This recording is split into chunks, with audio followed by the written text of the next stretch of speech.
Hello friends, എല്ലാവർക്കും സുഖമാണല്ലോ. ഇന്ന് നമുക്ക് ഓണിയൻ റവ ഉണ്ടാക്കാം. അതിന് വേണ്ടത് 1 കപ്പ് അരിപ്പൊടി വേണം, വറുക്കാത്തതാണ് കേട്ടോ. ഒരു സവാള ചെറുതായിട്ട് കൊത്തി അരിഞ്ഞെടുക്കണം. പച്ചമുളക്, ഇത് നമ്മൾ ബജ്ജി ഉണ്ടാക്കൂലേ ആ മുളകാണ് ഞാൻ എടുത്തിരിക്കുന്നത്. ഇത് എരിവില്ലാത്തതുകൊണ്ട് കുട്ടികൾക്ക് ഇഷ്ടപ്പെടും, അതുകൊണ്ടാണ്. ശകലം മല്ലിയില ചെറുതായിട്ട് കൊത്തി അരിഞ്ഞ് വയ്ക്കണം. അതുപോലെ കരിവേപ്പിലയും 1 സ്പൂൺ ജീരകവും കുരുമുളകും കൂടെ നമുക്ക് പൊടിച്ചെടുത്ത് വയ്ക്കണം. ആദ്യം നമുക്ക് ഈ ബാറ്റർ ഉണ്ടാക്കാൻ ഈ അരിപ്പൊടി ഒരു പാത്രത്തിൽ ഇട്ടിട്ട് ആവശ്യത്തിനുള്ള ഉപ്പ് ചേർക്കാം. ഞാനിവിടെ 1/4 ടീസ്പൂൺ ഉപ്പാണ് ചേർത്തിരിക്കുന്നത്. പിന്നീട് ഉപ്പ് നോക്കിയിട്ട് നമുക്ക് ആവശ്യമുള്ളത് ചേർക്കാം. 2 ഗ്ലാസ് വെള്ളം ഒഴിച്ച് ഇതിനെ നല്ല വെള്ളം പോലെ നമ്മൾ മിക്സ് ചെയ്ത് എടുക്കണം ഈ ബാറ്റർ.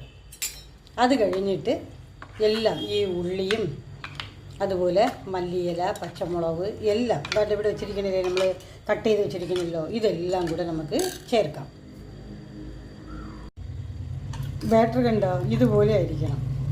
ഞാൻ 2 ഗ്ലാസ് വെള്ളമാണ് ചേർത്തിരിക്കുന്നത്. ഇനി നമുക്ക് ഈ ഉള്ളി എല്ലാം ചേർക്കാം കേട്ടോ. മുളക്, കരിവേപ്പില എല്ലാം നമുക്ക് ചേർക്കാം. മുളക് ചേർത്ത്, കരിവേപ്പില നേരത്തെ ചേർത്ത്, മല്ലിയില, പിന്നെ അത് കഴിഞ്ഞിട്ട് ഈ പൊടി ജീരകവും കുരുമുളക് പൊടി ഇതെല്ലാം കൂടെ നമുക്ക് നന്നായിട്ട് ഈ ബാറ്ററിലിട്ട് നമുക്ക് നന്നായിട്ട് മിക്സ് ചെയ്ത് എടുക്കാം. ഇനി നമുക്ക് റവ ഓണിയൻ ഉണ്ടാക്കാവുന്നതേ ഉള്ളൂ. ഇതിന് ഓണിയൻ റവ എന്ന് പറയും, റവ ഓണിയൻ എന്നും പറയും കേട്ടോ. ദോശക്കല്ല് അടുപ്പിൽ വെച്ച് ചൂടായി.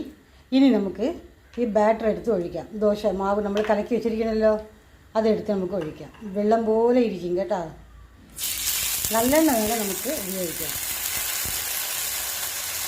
ഇതിനെ നന്നായിട്ട് നമ്മൾ പറക്കി അങ്ങ് വിടണം.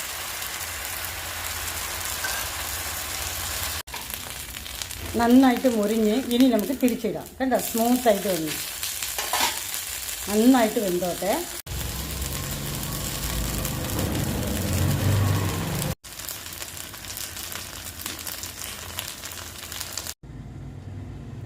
നമ്മുടെ ഓണിയൻ റവ റെഡിയായി.